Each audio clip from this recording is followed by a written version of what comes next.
All right, now let's look at questions 6 to 10. So over here with number 6, Lucy has lots of identical lolly sticks. She arranged the lolly sticks end to end to make different triangles. Which number of lolly sticks could she not use to make a triangle? Okay, so here 7, 6, 5, 4, 3 means the total number of lolly sticks, and that would represent the sum of the 3 sides of a triangle. When we are talking about the sides of triangle, what's possible, what's not, think about this property. Think about that. In a triangle, the sum of 2 sides of a triangle has to be greater than the third side. Okay, so for example, 1, if I have 2, 3, 4, that's doable because 2 plus 3 is greater than 4.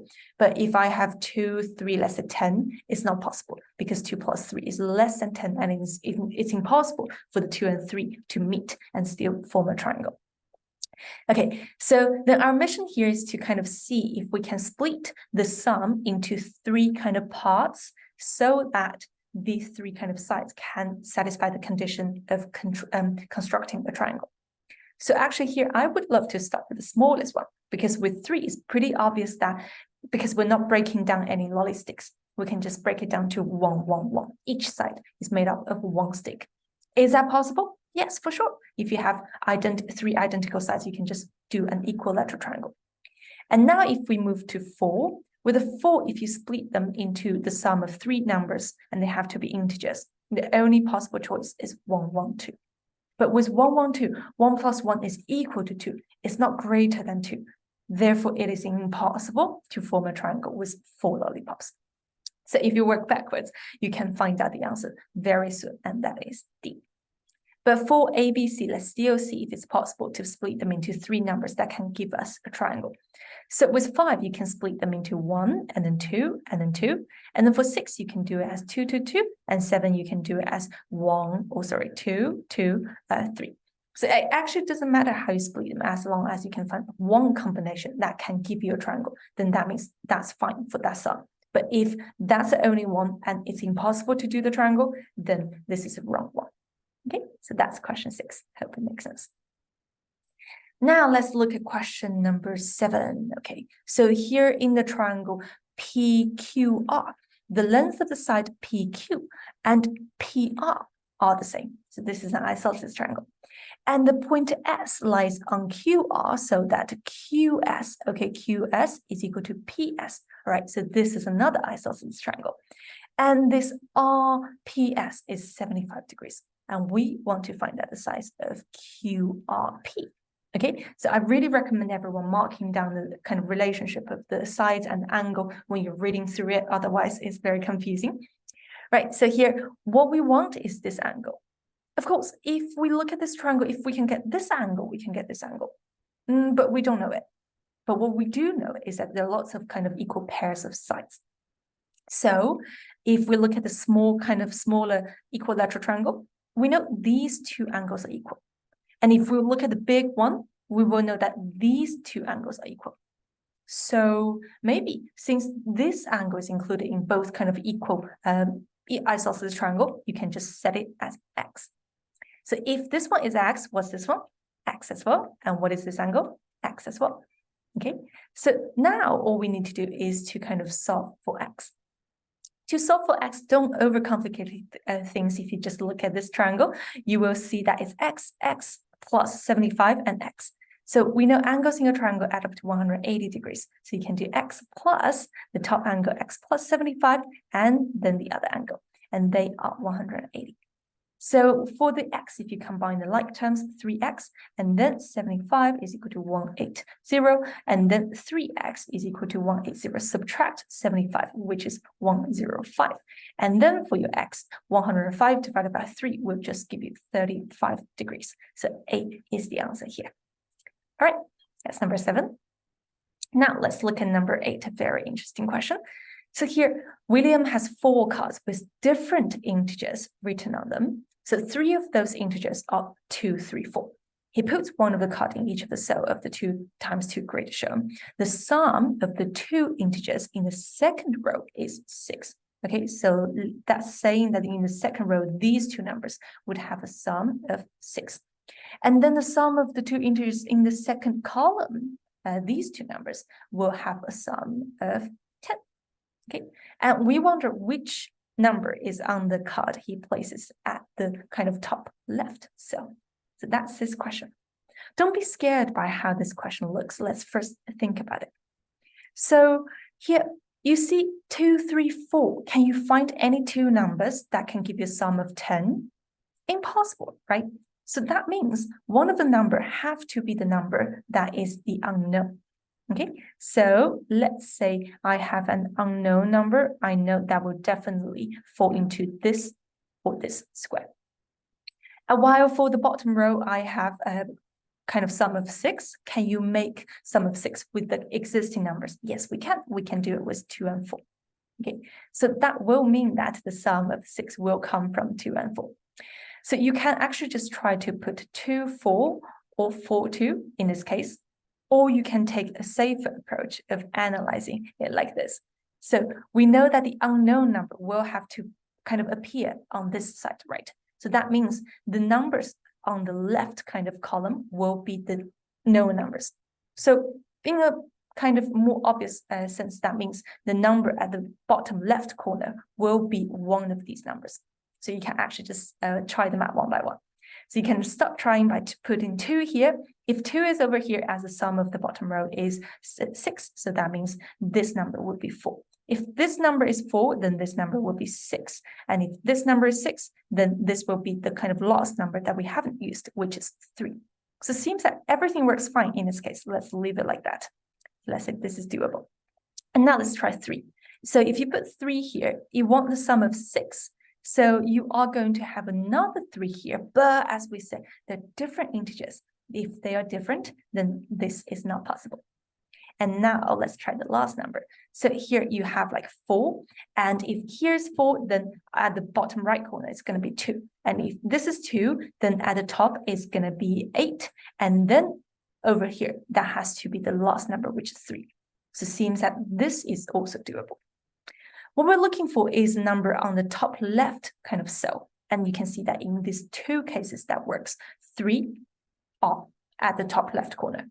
So you can just safely choose B as your answer. Okay, so the most important deduction in this question is looking at the second column and realize that we have to use the unknown, the last number, to put in the kind of second column to make it possible. Then that means for the rest of the 2, these are the numbers that we definitely know that come from the 3 numbers 2, 3, 4. Okay, so that's question number 8. Right, now let's look at question number 9. So over here, Tom throws 2 dots at the targets shown in the diagram. Both of his dots hit the target. So for each dot, he scores a number of the points shown in the region he hits. So how many different total could he score? So first of all, it's different, and then we're talking about totals. So for this question, we actually first need to understand what does it mean by hit the target. Does it count if we hit the 0 area? Yes, it counts. So if you hit this kind of elsewhere, then you would say it's not hitting the target. But as long as you're hitting this kind of within the rectangle, then it's hitting the target. So that leaves us with 4 kind of number choices. We can score 0 or 2 or 6 or 3. So for this question, as you are looking for different totals, you really have to kind of find them out. So I'd recommend everyone just use the listing method, listing them in order. So let's say the first kind of shot, we got 0 points. And then with the second one, we can score 0 or 2 or 6 or 3. And that would make the total score 0, 2, 6, 3 in this case.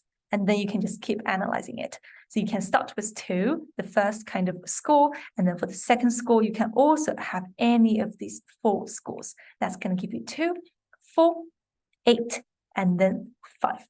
And then you can do 6 for the first kind of target or the kind of score. And then you have 0, 2, 6, 3. That's going to give you 6, 8, 12, 9. And then you can have 3 as well. So you're going to have 0, 2, 6, 3. That's going to give you 3, 5, 9, 6. Ooh, nice. So very well done if you've done this. Our mission now is to eliminate the repetitive ones and see how many different totals do we have. So let's start with the first one. The total is 0. Let's tick it as this is a kind of the very first and the like a very unique number. And there's no other 0 here. Let's leave it like that. And then for 2, yeah, another different value. And as for 2, over here, I have a 2 actually just boldly cross it out because it's just counted as 1. And then for 6, okay, here I have a 6. And if I look down here, I've got a 6, I cross it out. And then for 3, it's like a new thing for us as well. So you can cross out any other 3s that you have later on. And now we have a 4, so that's quite unique. There's no other 4. And now we have an 8. So for the 8, you can cross out the 8 that you have.